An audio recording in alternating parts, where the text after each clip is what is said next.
আমরা কোরআন হাদিস থাকতে মযহব মানবো কেন?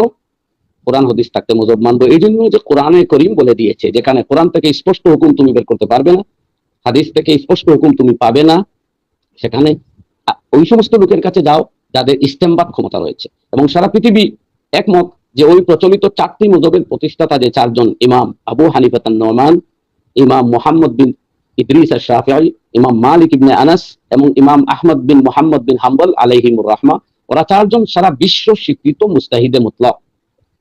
কিন্তু এর বাইরে আরো অনেক ইমাম আছেন, আমি সময় পেলে বা প্রসঙ্গ এলে বলবো যে ওই 4 জনকেই কেন মানবো, তার আরেক উত্তর দিতে হবে।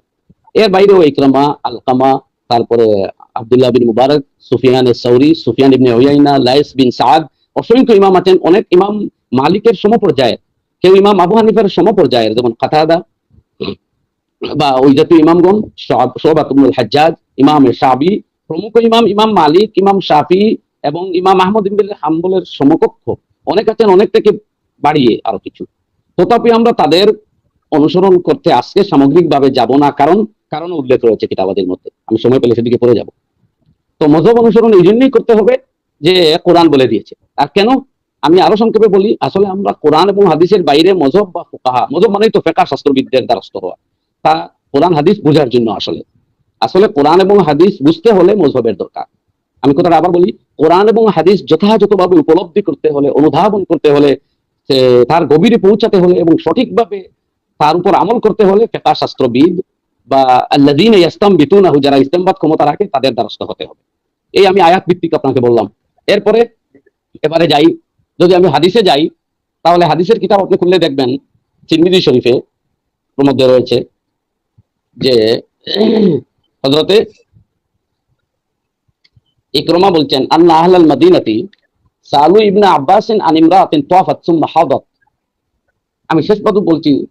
তো এই জায়গায় মদিনার মানুষকে, লম্বা কাহিনী এটা, যে হযরতে আবু মুসা আশআরী রাদিয়াল্লাহু আনহুর কাছে যাওয়া হয়েছিল এক মাসলা নিয়ে, তিনি এক রায় দিলেন। এরপরে এরা আব্দুল্লাহ ইবনে মাসউদ রাদিয়াল্লাহু আনহুর কাছে গেল, তিনি আরেক রায় দিলেন। যখন আব্দুল্লাহ বিন মাসউদের এই রায় আবু মুসা আশআরীকে শোনানো হলো, তিনি বললেন যে আব্দুল্লাহ বিন মাসউদ যতদিন তোমাদের মধ্যে থাকবেন আমার কাছে নিয়ে আসিও না, অর্থাৎ আমার রায়ের চাইতে ওনার রায় অগ্রাধিকার যোগ্য।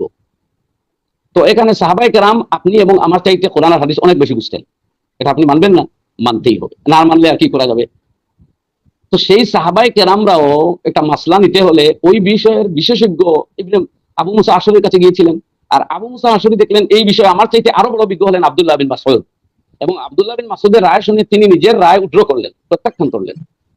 তো দেখা গেল সাহাবায়ে কেরামরা কোরআন হাদিস তাদের সামনে ছিল এবং আমাদের কাছ থেকে আরো ভালোভাবেই ছিল। তারা নিজের রায়, তারাও নিজের নবীজির সহবত প্রাপ্ত, এছাড়াও তারা নিজেই অনেক বড় মাপের আলিম, কি বলবো আর কি, আমাদের সাথে বা কোনো ফুকাহার সাথে তো তুলনাই হয় না কোনো সাহাবীর। এরপরেও তারা কোরআন আর হাদিসের পরেও আব্দুল্লাহ বিন মাসউদের কাছে চলে গেলেন এবং উনার রায় যাচাই করে সেই রায় গ্রহণ করলেন। এবারে আমি সোজা চলে আসি, চলেন আপনি আর আপনি বাদ দেন, আমাকে আপনি হয়তো অনেক বলে দিয়েছেন, আমি হাদিসের এক সাধারণ খাদিম, জালালউদ্দিন চৌধুরী, উনিও মুহাদ্দিস। আমরা সব মুহাদ্দিস বাদ দিয়ে চলে যাই ইমাম আবু ঈসা তিরমিজির কাছে, যিনি 3 লক্ষ হাদিসের সনদ এবং মতন মুখস্থ ছিল, তাকে বলা হয় আল হাফিজুল হুজ্জা। তিনি 3 লক্ষ হাদিসের সনদান ও মাতানান হাফিজ ছিলেন। হাদিসের তো হাফিজ ছিলেনই, ওই হাদিসের বর্ণনা সূত্রের তিনি হাফিজ ছিলেন। সেই ইমাম তিরমিজি কি বলছেন একটু দেখেন। ইমাম তিনি, আমি আপনাকে তিরমিজি শরীফ দেখাই, তিরমিজি শরীফ জিলদে আউয়াল 194 পৃষ্ঠা, আপনি দেখেন 193 পৃষ্ঠা, সরি, সেই জায়গায় ইমাম তিরমিজি বলছেন, বাব হলো বাবু মা জা ফি গাসলিল মাইয়িত, মৃত ব্যক্তিদের কিভাবে গোসল দেওয়া হবে। আমি বেশি সময় নেব না, আর আপনার ব্যাপারটা একটু আলোচনা বহুল হিসেবে আমি একটু নিচ্ছিও সময়, কিন্তু হাদিসের আমি ব্যাখ্যা বেশি যাব না। তিরমিজি শরীফ আমার কাছে সামনে যেটা, এটার প্রিন্ট অনুযায়ী তার পৃষ্ঠা নম্বর হলো 193, 193, চ্যাপ্টার হলো বাবু মা জা ফি গাসলিল মাইয়িত, ময়তকে ধৌত করা বা গুসলিল মাইয়িত, ময়তকে গোসল দেওয়ানোর ব্যাপারে। এই ব্যাপারে হাদিস উল্লেখ করেছেন ইমাম তিরমিজি রাহমাতুল্লাহ আলাইহি, যে আন উম্মে আতিয়্যা ক্বালাত, আমি শুধু হাদিসের শেষ টুকরা পড়ছি, তুফিয়াত ইহদা বানাতিন নবী সাল্লাল্লাহু আলাইহি ওয়াসাল্লাম ফাকালা ইরসিলনাহা উইতরান সালাসান আও খামসান আও আকসারা মিন যালিকা ইন রাআইতিনা ওয়াগসিলনাহা বিমাইন ওয়া সিদরিন ওয়াজআলনা ফিল আখিরাতি কাফুরান আও শাইয়ান মিন কাফুর ফাইযা ফারাগতুন্না ফাআযিন্নানি ফালাম্মা ফারাগনা আযান্নাহু ফাআলকা ইলাইনা হিকওয়া ফাকালা আশ'িরনাহা বিহি। ইলা আখির। তো এই হাদিসে নবী করিম সাল্লাল্লাহু আলাইহি সাল্লামের একজন সাহেবজাদীর ওফাত হয়েছিল, যায়নাব রাদিয়াল্লাহু আনহা।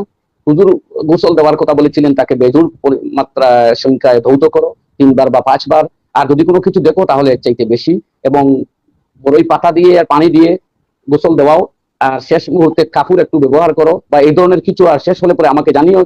যখন গোসল দেওয়া শেষ হলো আমরা জানিয়ে দিলাম। নবী করিম সাল্লাল্লাহু আলাইহি সাল্লাম তার ইজার বা লুঙ্গি আমাদেরকে দান করলেন, এবং সেটা আমরা মৃত ব্যক্তি ওই মৃতার শরীরের সাথে সংশ্লিষ্ট কাফন দিয়ে দিলাম হুজুরের ইজার মোবারক দিয়ে। এই হাদিস শেষ, আমি আর বেশি বলবো না। এখন দেখেন ইমাম তিরমিজি হাদিসের উপর বিশ্লেষণ করছেন, বলছেন ক্বালা আবু ঈসা হাযা হাদিস উম্মে আতিয়্যা হাদিসুন হাসানুন সহিহ। এই হাদিসটা চূড়ান্ত সহিহ, কিন্তু সহিহ হলেই কিন্তু শেষ হলো না, এই হাদিসটাকে মাসলা বের করতে হবে। ইমাম তিরমিজি মাসলা বের করার সাহস করছেন না। আসুন তিনি কি বলেন দেখুন। ইমাম তিরমিজি বলছেন ওয়াল আমালু আলা হাযা ইনদা আহলিল ইলম ওয়া ক্বাদ রুওয়া আন ইব্রাহিম আন-নাখাঈ আন্নাহু ক্বালা গাসলুল মাইয়িত কাল গুসলি মিনাল জানাবা। গোসলটা কিভাবে হবে? ইমাম তিরমিজি উল্লেখ করছেন যে ইব্রাহিমের নখী বলেন গোসল দিতে হবে জানাবতের গোসলের মতো। গোসল ফরজ হওয়া ব্যক্তির গোসল আমরা যেভাবে দেই সেইভাবে ওই গোসল হবে। ওয়াকালা মালিক ইবনে আনাস লাইসা লিগুসলিল মাইয়িত ইনদানা হাদ্দুন মুওয়াক্কাত। ইমাম মালিক রাহমাতুল্লাহ আলাইহি বলছেন যে মৃত ব্যক্তির জন্য নির্ধারিত কোনো পদ্ধতি নেই গোসলের। ওয়ালাইসা লিযালিকা সিফাতুন মা'লুমা ওয়ালাকিন ইউতাহহার। এবং নির্ধারিত কোনো পদ্ধতিতে গোসল দিতে হবে এমন নয়, বরং পবিত্র করতে হবে ওই মৃতাকে। কার কার নাম শুনলেন? ইব্রাহিম নাখাঈ। দ্বিতীয় নম্বরে ইমাম তিরমিজি বলছেন ইমাম মালিক। আর একটু শুনুন তো দেখি, قال الشافعي। কার নাম শুনলেন? ইমাম শাফিঈ। قال الشافعي انما قال مالك قولا مجملا يغسل وينقى واذا انقي الميت بماء القراح او ماء غيره اجزى ذلك من غسله ولكن احب الى ان يغسل ثلاثا فصاعدا لا ينقصن ثلاثا لما قال رسول الله صلى الله عليه وسلم اغسلنها ثلاثا وخمسا وان انقوا في اقل من ثلاث مرات اجزى। ইমাম শাফিঈর কথার সারাংশ হলো ইমাম মালিক একটা অস্পষ্ট কথা বলে গেছেন যে তার নির্ধারিত কোনো সিফত নেই, কিন্তু আমি পছন্দ করি 3 বার দৌত করো বা তার চাইতে একটু বেশি, 3-এর চাইতে কম না।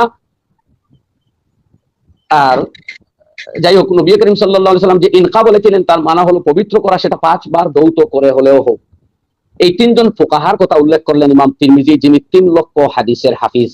ইমাম তিরমিজি হাদিস দিয়ে তো সোজা মাসলা দিয়ে পারতেন, কেন ইব্রাহিম নখীর কথা উল্লেখ করলেন? 2 নম্বর ইমাম মালিকের কথা উল্লেখ করলেন, যাদের নাম শুনতে আজ অনেক ভাইদের গাত্রদাহ হয়। ইমাম মালিকের কাছে কেন যাব? হাদিস তো আমি জানি বুখারীতে আছে। আমি বলছি ভাই হাদিস তিরমিজিতে আছে, কিন্তু ইমাম তিরমিজি আপনার ইমাম চলে গেছেন ইমাম মালিকের দরবারে, ইমাম তিরমিজি চলে গেছেন ইব্রাহিম নখীর কাছে, সেখানে গিয়ে হাদিসের অর্থ যথাযথভাবে প্রস্ফুটিত হয় নাই, তাই 3 নম্বরে চলে গেছেন ইমাম শাফিঈর কাছে, এবং ইমাম শাফিঈর বক্তব্য বিস্তারিত তুলে ধরেও ইমাম তিরমিজি ক্ষান্ত হননি। একটু শুনুন তো, ইমাম তিরমিজি ফরমাইতেছেন ওয়াকাযালিকা ক্বালাল ফুকাহা ওয়া হুম আ'লামু বিমাআনিল হাদিস। এইভাবেই ফুকাহায়ে কেরামরা বলে গেছেন, আর তারা হাদিসের অর্থ বেশি বুঝেন। এটা বলছেন কে?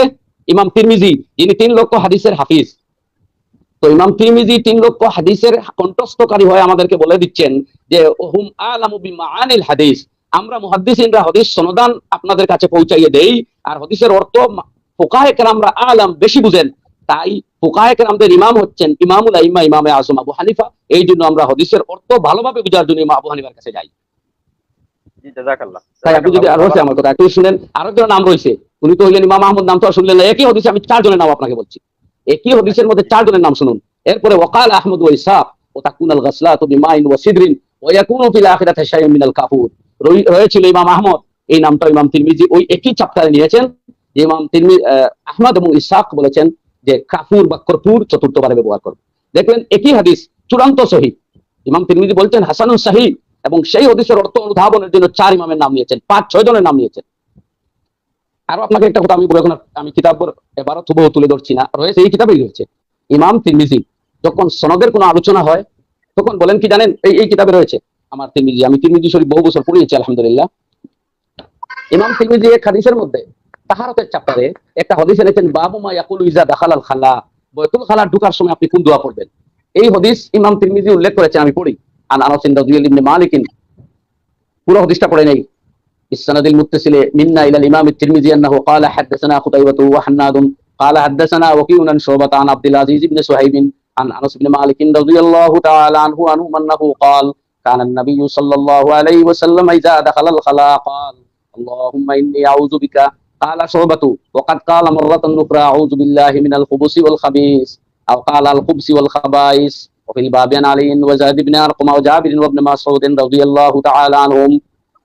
এই চ্যাপ্টারে বয়তুল খালাতে ঢুকার দোয়া উল্লেখ করে ইমাম তিরমিজি ফরমাইতেছেন, শুনেন, কালা আবু ঈসা হাদিসু আনাসিন আসাহু শাইইন ফি হাযাল বাব ও আহসান। এই হাদিসটা বয়তুল খালায় ঢুকার দোয়া সংক্রান্ত অধ্যায়ের সবচেয়ে শুদ্ধ হাদিস। কিন্তু হাদিস শুদ্ধ হয়ে আপনি পেলেই আপনার কাজ শেষ নয়। ইমাম তিরমিজিকে জিজ্ঞেস করুন। ইমাম তিরমিজি ফরমাইতেছেন, ফি ইসনাদিহি ইসতিরাবুন, যদিও হাদিসটা অত্যন্ত শুদ্ধ, কিন্তু তার সনদের মধ্যে অনেক মতানৈক্য। এই মতানৈক্যগুলো তিনি উল্লেখ করেছেন। করতে করতে এক জায়গায় বলছেন, কালা আবু ঈসা, ইমাম তিরমিজি, আবু ঈসা হলো ইমাম তিরমিজির কুনিয়া। তিনি বলছেন, সাআলতু মুহাম্মাদান আন হাযা, আমি আমার উস্তাদ ইমাম বুখারী মুহাম্মদ বিন ইসমাঈল আল বুখারীকে জিজ্ঞাসা করেছিলাম এই হাদিস ব্যাপারে। ফাকালা ইয়াহতামিলু আন ইয়াকুনা কাতাদাতু রাওয়া আনহুমা জামিআন। তিনি বলেছেন যে হয়তো কাতাদাই উভয় সনদ দ্বারা হাদিসটাকে উল্লেখ করেছেন। আমি এর বিস্তারিত বুঝাতে যাব না, শুধু বলতে চাইলাম যে ইমাম তিরমিজি রহমতুল্লাহ আলাইহি যখন হাদিসের সনদ নিয়ে কোনো বিতর্ক দেখা দিত, তখন ইমাম বুখারীর দ্বারস্থ হতেন। কারণ ইমাম বুখারী আমিরুল মুমিনিনা ফিল হাদিস, 6 লক্ষ হাদিস বা 5 লক্ষ হাদিসের চাইতে বেশি হাদিস ইমাম বুখারীর কণ্ঠস্থ ছিল। সেই ইমাম বুখারী রহমতুল্লাহ আলাইহি ইমাম তিরমিজির উস্তাদ এবং ইমাম, কিন্তু কি এর মধ্যে ইমাম জানেন? হাদিসের মধ্যে ইমাম। হাদিসের সনদ কোনটা সহিহ কোনটা গলত, এই ব্যাপারে ইমাম তিরমিজি দ্বারস্থ হয়েছেন ইমাম বুখারীর। আর ওই ইমাম তিরমিজি যখন মাসলা আবিষ্কার করতে গেলেন, একটু আগে আমি দেখাইলাম, সেখানে ইমাম তিরমিজি ফরমাইতেছেন, ওয়া কাযালিকা ক্বালাল ফুকাহা ওয়া হুম আ'লামু বিমাআনিল হাদিস, যে হাদিসের অর্থ অধিক বুঝেন ফুকাহায়ে কেরাম, ইমাম বুখারী নন। সনদ বেশি বুঝেন বুখারী আর অর্থ বেশি বুঝেন ফুকাহা। তাই হাদিসের অর্থ উদ্ভাসিত করার জন্য আমরা ইমাম আইম্মা আর বাবা মযহাবের দ্বারস্থ হই। শেষ আরেকটা দৃষ্টান্ত আপনাকে দেই, ইমাম বুখারী। চলেন জায়গায় চলে যাই আমিরুল মুমিনের কাছে। তখন তো ইমাম তিরমিজি বললাম, হয়তো আপনাদের অনেকের এখনো পিপাসা থেকে যেতে পারে যে ইমাম তিরমিজি তো ছোট মুহাদ্দিস, আরো বড় মুহাদ্দিস বুখারী হইলে তো আর কোনো ইমাম লাগবে না। আজকে তো আমরা অনেক বেরিয়ে যাই যে আমাদেরও ইমাম লাগবে না। ইমাম তিরমিজির প্রমাণ আমি দিলাম যে উনি ইমামের দ্বারস্থ হয়েছেন। আর এক জায়গায় না, গোটা তিরমিজি পড়লে পাতায় পাতায় পাতায় আপনি দেখবেন হাদিসের সনদ আলোচনা করতে আবু যুরআ, আলী ইবনুল মাদিনী, আহমদ এবং নাম নেন বুখারীর।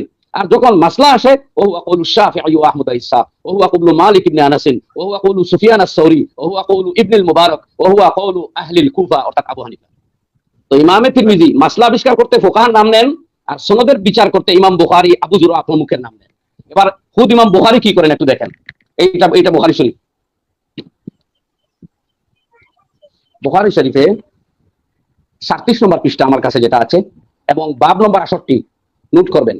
বুখারী শরীফ 37 নম্বর পেজ, বাব চ্যাপ্টার নম্বর 68। বাবটা হলো, অধ্যায়টা হলো বাবু মা ইয়াকাউ মিনান নাজাসাত ফিস সামনি ওয়াল মা। আমি একাধারে 10 বছর আলহামদুলিল্লাহ বুখারী আউয়াল পাঠদান করেছি। তো এই জন্য বুখারী শরীফ আমরা স্টাডি করি, আজ অধ্যয়ন করি, বারবার আমরা খুলি। যারা মনে করে যে আমরা ফতোয়া করি, ফিকহ করি, আমরা হাদিস পড়তে চাই না, আলহামদুলিল্লাহ হাদিসের প্রতি আমাদের যথেষ্ট আগ্রহ। এর থেকে আগ্রহের কোনো কিতাব আমাদের নেই।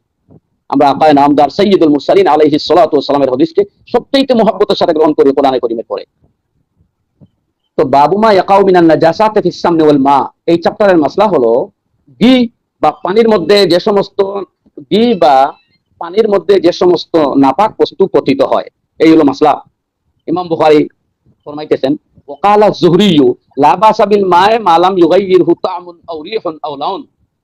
ইমাম বুখারী বলছেন, লক্ষ্য করুন ইমাম বুখারী কোন জায়গা থেকে আরম্ভ করেছেন কথা। মাসলা হলো ঘি বা পানির মধ্যে যদি কোনো নাপাক পড়ে যায়, ইমাম বুখারী বলছেন, যুহরি বলেন, আমি এখান থেকে শুধু অনুবাদ করব, তারপরে কথা বলবো যা বলতে চাই। যুহরি বলেন, পানিতে যদি কোনো নাপাক বস্তু পতিত হয়, তাহলে যতক্ষণ না তার রং, স্বাদ বা গন্ধ পরিবর্তন হবে না, সেটা নাপাক হবে না। ওয়াকাল হাম্মাদুন লা বাসা বিরিশিল মাইতা, হাম্মাদ বলেন, মৃত জন্তুর চুলের মধ্যে কোনো সমস্যা নেই, এটা পাক। ওয়াকালা যুহরি ফি আযমিল মাউতা নাহওয়াল ফিল, ইমাম যুহরি মৃত জন্তুর হাড় গুড় নিয়ে বলেন, যেমন হাতি বা অন্যান্য বস্তু সম্পর্কে, আদরাকতু নাসা মিন সালফিল উলামা, আগেকার উলামা অনেককে আমি পেয়েছি, ইয়ামতাশিতুনা বিহা, ওগুলো দিয়ে কাঙ্গি করতেন, মৃত জানোয়ারের হাড় দিয়ে তৈরি চিরুনি দিয়ে চুল আঁচড়াতেন, ওয়ায়াদাহিনুনা ফিহা, আর ওর মধ্যে তেল রেখে তা ব্যবহার করতেন, লা ইয়ারাউনা বিহি বাসা, এতে ওরা কোনো অসুবিধা দেখতেন না। ওয়াকালা ইবনু সিরিন ওয়া ইব্রাহিম আন-নাখাঈ লা বাসা বিতিজারাতিল আজ, আর ইবনে সিরিন রাহমাতুল্লাহ আলাইহি বা ইব্রাহিম আন-নাখাঈ এরা বলেন হাতির দাঁত ব্যবসায় কোনো অসুবিধা নেই। এবারে আমি যা বলতে চাই একটু লক্ষ্য করুন। এইখানে একটা মাসলা আবিষ্কার করা হয়েছে, যে মাসলাটা ডাইরেক্টলি স্পষ্টভাবে হাদিসে নেই। হাদিস হয়েছে, পরে ইমাম বুখারী হাদিস আনছেন, বিহি قال حدثنا اسماعيل قال حدثني مالك عن ابن شهاب عن عبيد الله ابن عبد الله عن ابن عباس عن ميمونة رضي الله تعالى عنهما وعنهم أن رسول الله صلى الله عليه وسلم سئل عن فارة سقطت في سمن قال القوها وما حولها وكلوا سمنكم। এখানে জিজ্ঞাসা করা হয়েছিল নবী করিম সাল্লাল্লাহু আলাইহি সাল্লামকে, একটা ইঁদুর পড়ে গিয়েছে ঘিয়ের মধ্যে, হুজুর বললেন তার চতুর্পাশের ঘি ফেলে দাও আর বাকি অংশ খাও। তো এখানে ইমাম বুখারী যিনি আমিরুল মুমিনিন ফিল হাদিস, কিন্তু এই মাসলা অর্থাৎ ঘি বা পানির মধ্যে নাজাসত পড়ে গেলে কি করতে হবে এই রায় ইমাম বুখারী নিজে দেওয়ার সাহস করেননি। তিনি দ্বারস্থ হয়েছেন জুহরির, তিনি দ্বারস্থ হয়েছেন হাম্মাদ। হাম্মাদকে জানেন? ইমাম আবু হানিফার উস্তাদ, আবার আবু হানিফার শাগির্দ একজন আছেন হাম্মাদ। তো হাম্মাদের উদ্ধৃতি উল্লেখ করছেন ওকালা জুহরি, এরপরে ইমাম জুহরির কথা উল্লেখ করছেন, এরপরে ইবনে সিরিনের কথা উল্লেখ করছেন, এরপরে ইব্রাহিমের নাখাঈর কথা উল্লেখ করেছেন। ইমাম বুখারী, ফুকাহার নাম শুনতে এত গাত্রদাহ হয় কেন? হাদিস দিয়েই কাজ সারবেন। ইমাম বুখারী আমিরুল মুমিনিন ফিল হাদিস, 6 লক্ষ হাদিসের মুখস্থকারী ইমাম হাফিজ, তিনিও যে মাসলা হাদিস থেকে সরাসরি ইস্তেমবাদ করতে যাননি, 5-6 জন বড় বড় ফুকাহার নাম নিয়েছেন। ইমাম বুখারী রাহমাতুল্লাহ আলাইহি যে ফুকাহার নাম নিয়েছেন, কোন জায়গায় ইবনে মুবারকের কথা এনেছেন, কোন জায়গায় বলেছেন ওয়াকালা ইবনু উয়াইনা, ইবনু সাউরি, ওকালা সাউরি, কোন জায়গায় সুফিয়ান সাউরির নাম নিয়েছেন। অসংখ্য জায়গা আপনি দেখবেন, বুখারী শরীফ আপনি স্টাডি করুন, বুখারীতে মনে রাখবেন না শুধু হাদিস, ফুকাহায়ে কেরামের অজস্র কওল উল্লেখ আছে। কিন্তু ইমাম বুখারী একটা ট্যাকটিস হাতে নিয়েছেন, কি জানেন? হাদিসের চ্যাপ্টারের যে শিরোনাম অধ্যায়, সেই অধ্যায়ের মধ্যেই তিনি ফুকাহাদের উদ্ধৃতি উল্লেখ করে দেন, যাতে কেউ তার হাদিসে আর কোনো স্পর্শ করে না। হাদিস তিনি উল্লেখ করেন হাদিসের জায়গায়, আর বাবের শিরোনামে তিনি তার মত এবং ফুকাহাদের মতামত তুলে ধরেন। তো বুখারী আমিরুল মুমিনিন হওয়ার সত্ত্বেও ফুকাহাদের দ্বারস্থ হয়েছেন কেন?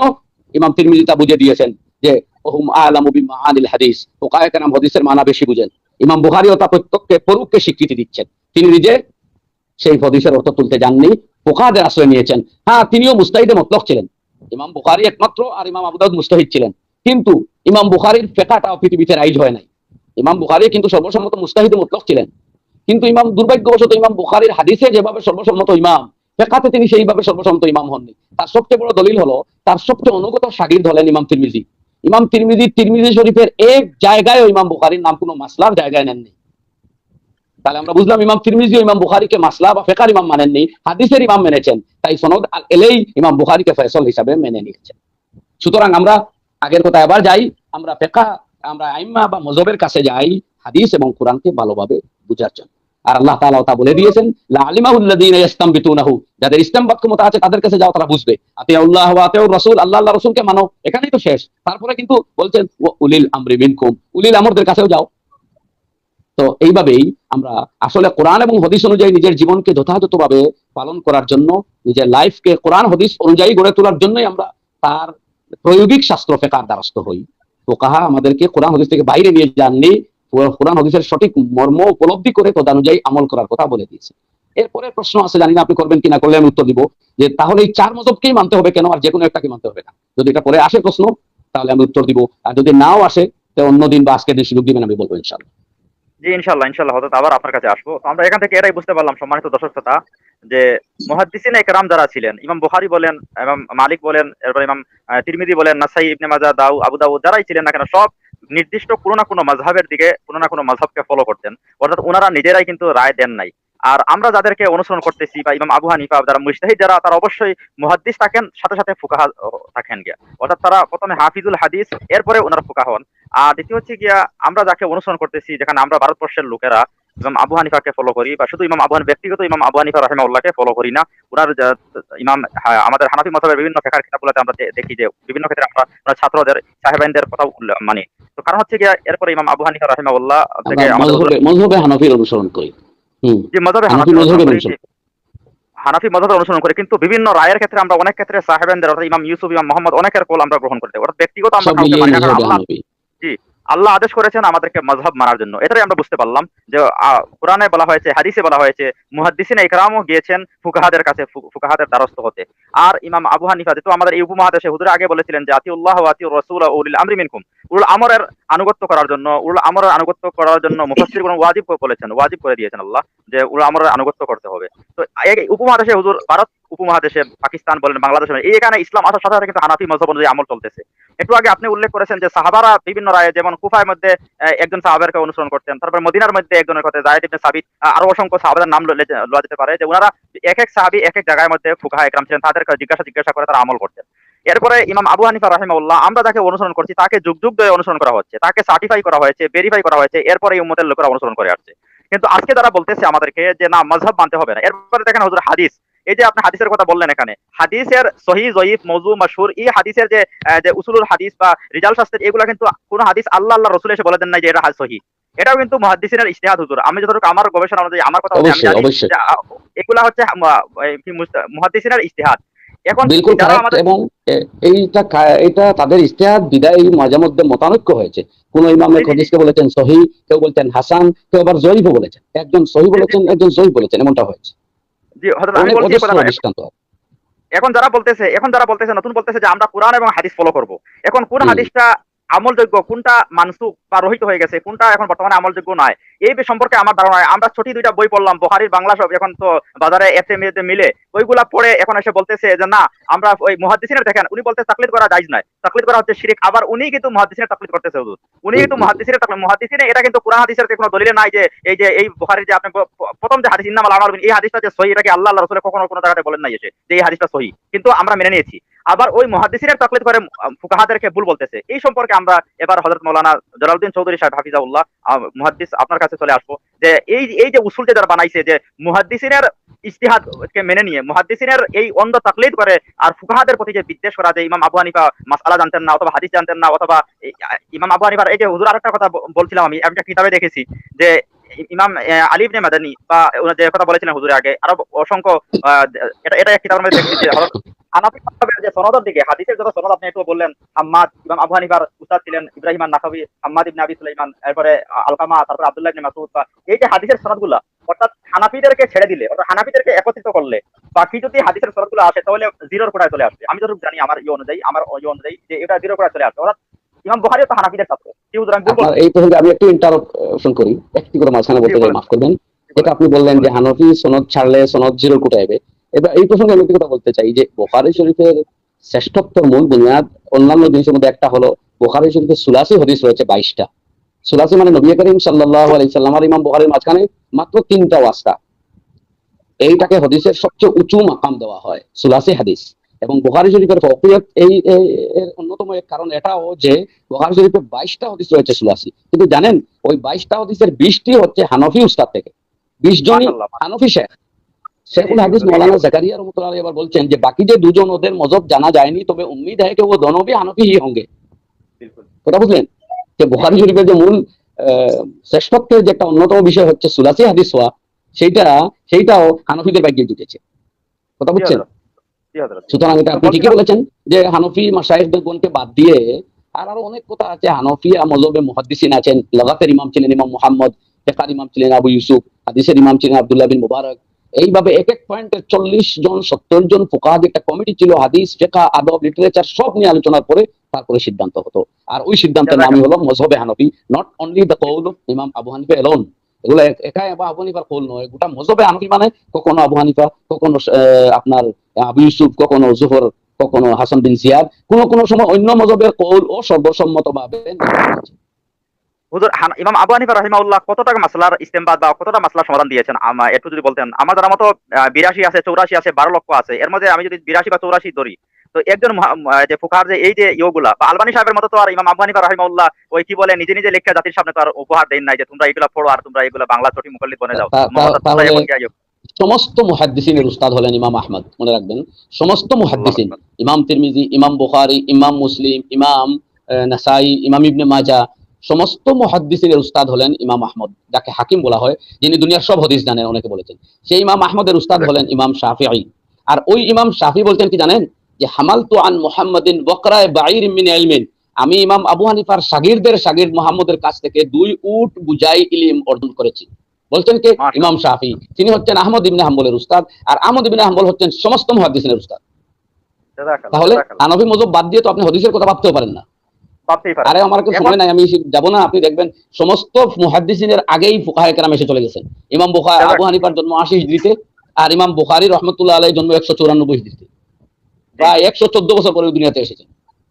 হুজুর, এখানে তো একটা পয়েন্ট আছে। আমাদের আমাদের লামাযাবিরা যারা বলে যে ওই যে আপনি বললেন ইমাম বুখারী রাহিমাহুল্লাহর জন্ম হচ্ছে 194 না, হিজরিতে, আপনাকে কিন্তু আবার আমি একটু ধরি, যে আপনি ওদেরকে লামজবি বলবেন না। আপনি তো আগে বলেছেন ওরা তকলিদ করে, ইমাম আলবানির তকলিদ করে, অথবা কোন কোন মুহাদ্দিসের তকলিদ করে, যে মুহাদ্দিসিনরা নিজে আবু হানিফার অথবা শাফি অথবা মালিক অথবা ইবনে সিরিন অথবা সুফিয়ান ইবনে সুফিয়ান সৌরির তকলিদ করতেছেন। আর ওই মুহাদ্দিসিনদের তকলিদ তারা কিন্তু করে। এই জন্য আসলে আসলে করে। তাদেরকে লামজবিও কিন্তু বলা যায় না, কিন্তু যদি তারা আমরা তো এটা লামজবি অস্বীকার করে। হিসাবে পরিচয় দিতে চাই। যে পরিচয় দেয়, জি কিন্তু বলেন। তারা তো এটা অস্বীকার করে। তারা বলে যে আমরা কারো তকলিদ করি না। তারা বলে আমরা যে কোনো কারো হাদিসকে তকলিদ যে করি না। হাদিসকে শেখ আলবানী বলেছেন জয়ীফ, ওটাকেই তো জয়ীফ মনে করে, তাহলে কি আলবানির এটাই তকলিদ হলো না? অবশ্যই হলো। যেহেতু এটাই আলবানি আমি বলতে তকলিদ করে, চাচ্ছি। আবু হানিফার তকলিদ অবশ্যই করতে অসুবিধা আছে, শেখ আলবানির তকলিদ করতে অসুবিধা নাই।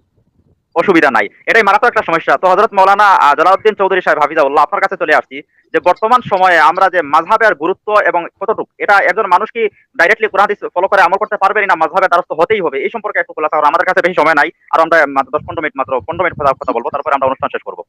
আপনি 5 মিনিট কথা বলবেন, 5 মিনিট, এরপরে আচ্ছা, আমাদের মুফতি সাহেবের কাছে চলে আসবো। জি জি